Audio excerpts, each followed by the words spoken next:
Lights on.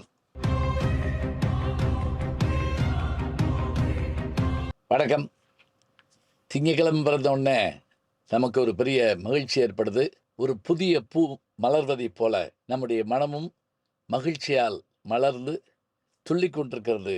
எதற்காக என்றால், இந்த நாளை, இந்த வாரத்தை, இந்த மாதத்தை, ஏன் நம்முடைய வாழ்நாள் முழுவதும் நம்முடைய வேகத்திற்கு துணை நிற்பது எது என்று கேட்டால், நம்முடைய மன எழுச்சியும் உற்சாகமும் தான். அந்த உற்சாகத்தை தருகின்ற நாளாக நான் திங்களை போற்றி நாம் தொடங்கலாம்.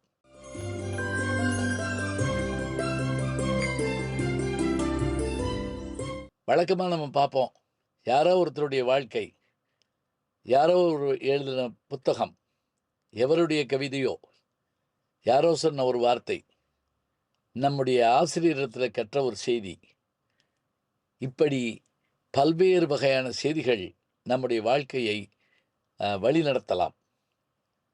அப்படி வழிநடத்துவதற்கு முன்னோடியாக இருக்கின்ற அந்த பெருமக்கள், அவர்களுடைய வாழ்க்கையை பற்றி தெரிந்து கொண்டால் நமக்கு நிச்சயமாக நன்மை உண்டு.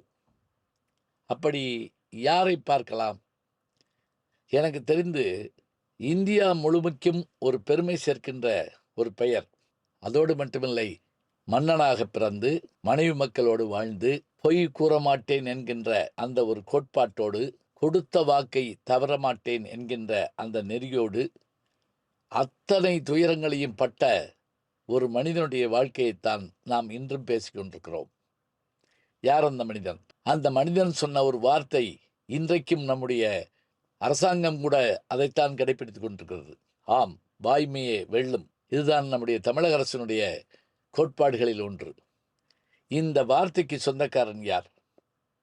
அது மட்டுமில்லை, இவனுடைய வாழ்க்கை வரலாற்றை நாடகமாக பார்த்த ஒரு இளம் சிறுவன்தான் பிற்காலத்தில் தேச தந்தையாக வடிவெடுத்தார் என்றால் அவர்தான் மகாத்மா காந்தியடிகள். அப்படி அவர் பார்த்த அந்த நாடகம்தான் எது?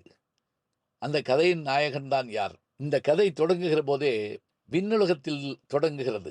இந்திர சபையிலே வசிஷ்ட முனிவருக்கும் விஸ்வாமித்திரருக்கும் இடையே ஏற்பட்ட போட்டியில் மிகச்சிறந்த சத்தியவான் யார்? தன்னுடைய கொடுத்த வாக்கை மீறாதவன் யார்? பூலோகத்தில் இப்படி யாரும் இருக்கிறார்களா என்ற ஒரு பேச்சுவார்த்தை வந்தபோது வசிஷ்ட மாமுனி சொன்னார், ஒரே ஒருவன் இருக்கிறான், அவன்தான் திருசெங்கனுடைய மகனாகிய அரிச்சந்திரன்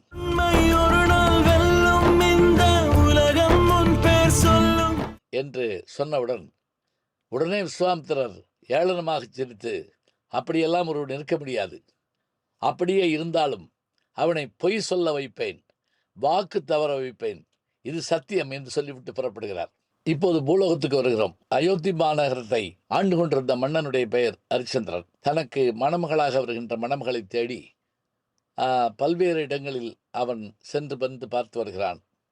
அப்படி அவன் ஒரு முறை ஒரு காட்டின் வழியாக செல்லுகிற போது அங்கிருந்த காளி கோயிலிலே அந்த காளியை வணங்கிய போது இவனுடைய பெருமையை அறிந்த காளி கல் ரதத்தை பொன் ரதமாக மாற்றி கொடுத்தாள். அது மட்டுமில்லை, இந்த திசையிலே செல் என்று சொல்ல அந்த திசையில் சென்றபோது இவளுக்கு பட்டமகிழ்ச்சியாக வரக்கூடிய சந்திரமதியினுடைய நாட்டை அடைகிறான். அங்கு சுயம்பரம் நடந்து கொண்டிருக்கிறது. இந்த சுயம்பரத்தில் ஒரு ஆச்சரியம் என்னவென்றால், சந்திரமதி விரும்பியவரை கணவனாக ஏற்கலாம். எல்லா அரசர்களும் வந்து நிற்பார்கள். அது அந்த காலத்தில் சுயம்பரத்தினுடைய முறை. இப்போது எல்லோரையும் பார்த்து கொண்டே வந்தபோது அரிச்சந்திரன் சந்திரமதியை பார்த்து, என்ன ஆச்சரியம், இவள் கழுத்தில் திருமாங்கல்யம் இருக்கிறது என்று சொன்னவுடன் மன்னனும் மற்றவரும் மகிழ்ந்து போனார்கள்.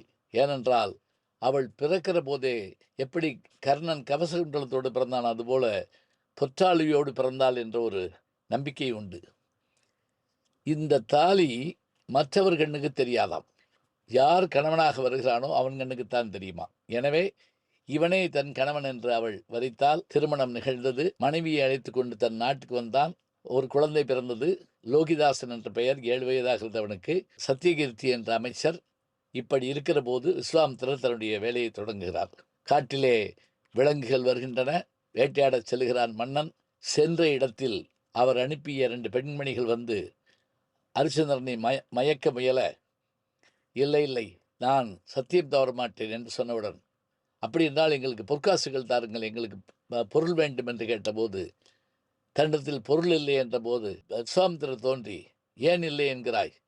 சுக்கிரன் என்ற அந்த அந்தணன் கொடுத்த பணம் உன்னிடத்தில் தான் இருக்கிறது, அதை கொடு என்று சொன்னவுடன் அதை எடுத்து பணம் முழுவதும் உங்களை சாரட்டும் என்று அந்த பெண்களுக்கு கொடுத்து அனுப்புகிறான். அதற்குள் விஸ்வாமித்திரர் அந்த சுக்கிரனை தூண்டிவிட்டு, நீ போய் பணத்தை கேள் என்று சொன்னபோது, நாடில்லை, பொருள் இல்லை, எல்லாம் இழந்துவிட்டு நிற்கின்ற ஹரிச்சந்திரன் 45 நாளில் இந்த பணத்தை திரும்பி தருவேன் என்று சொல்லி நாட்டை துறந்து தன் மனைவி மக்களோடும் சத்தியகீர்த்தி என்ற அமைச்சரோடும் வர அந்த சுக்கிரனும் பின்தொடர்கிறான். இப்போது காசி மாநகருக்கு வந்த ஹரிச்சந்திரன் தன்னுடைய மனைவியையும் மகனாகிய லோகிதாசனையும் விலைக்கு விற்கின்றான். உலகம் அறியாத புதுமை என்ற இந்த வார்த்தையை நாம் ஹரிச்சந்திரா படத்தில் கேட்கலாம். சிவாஜி கணேசன் அவர்கள் நடித்த படம் இது. இந்த கதை பலமுறை படமாக்கப்பட்டிருக்கிறது.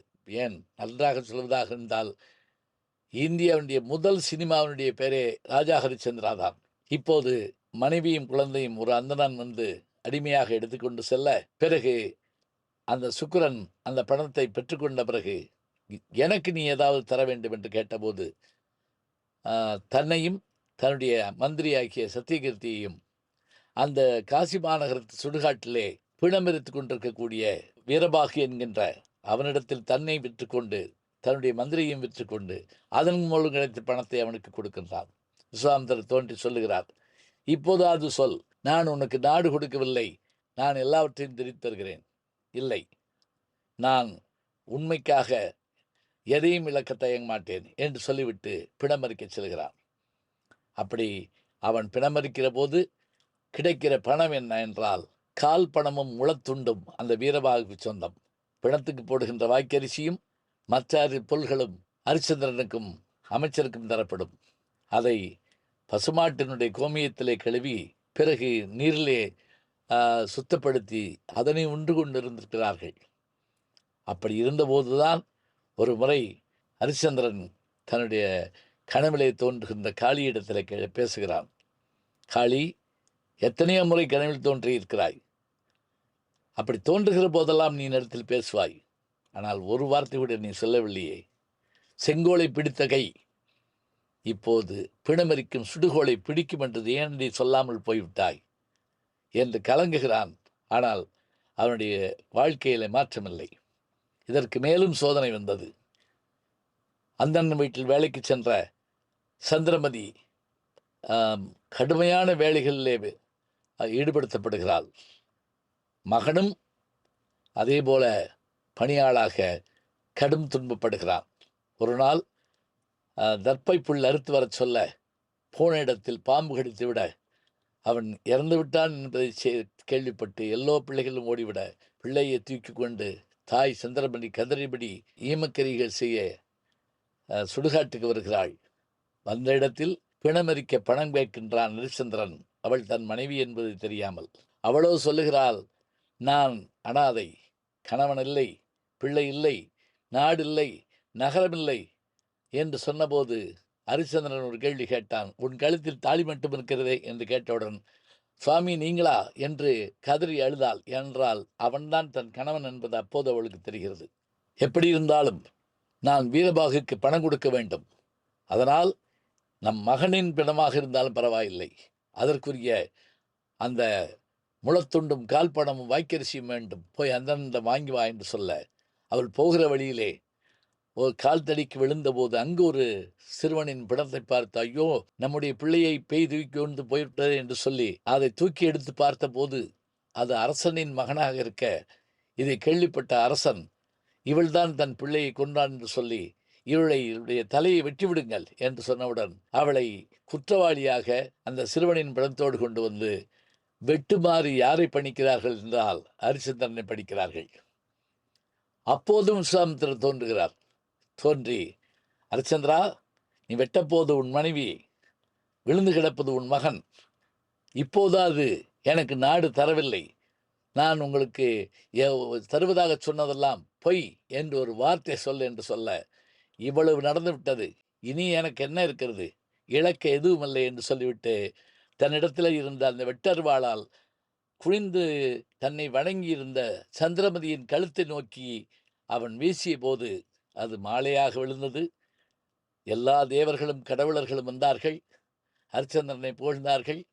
விஸ்வாமித்திரர் மன்னிப்பு கேட்டார். இழந்த நாடு மீண்டும் கிடைத்தது. இறந்த மகன் உயிர் பெற்றான். காசி மாநகரமே அவனை தெய்வமாக வணங்கியது.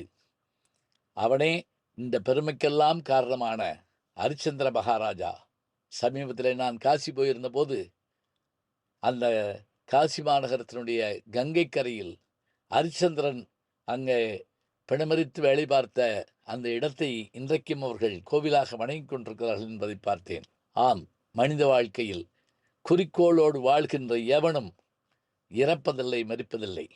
ஹரிச்சந்திரன் என்றும் வாழ்ந்து கொண்டிருக்கிறார். இந்த கதை நமக்கு சொல்வதென்ன?